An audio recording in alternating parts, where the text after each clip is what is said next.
Syedaralun, satu unit mobil Pajero Sport diseruduk kereta api hingga mengalami ringsek di bagian belakangnya.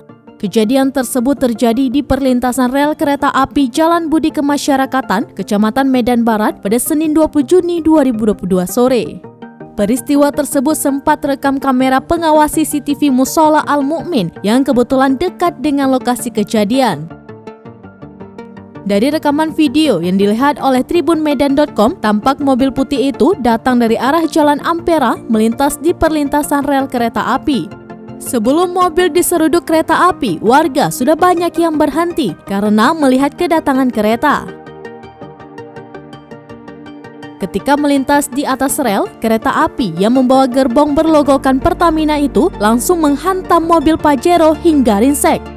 Setelah tertabrak, mobil putih itu terpental keluar rel kereta api dan menghantam kendaraan yang berada di depannya yang sedang menunggu kereta api lewat.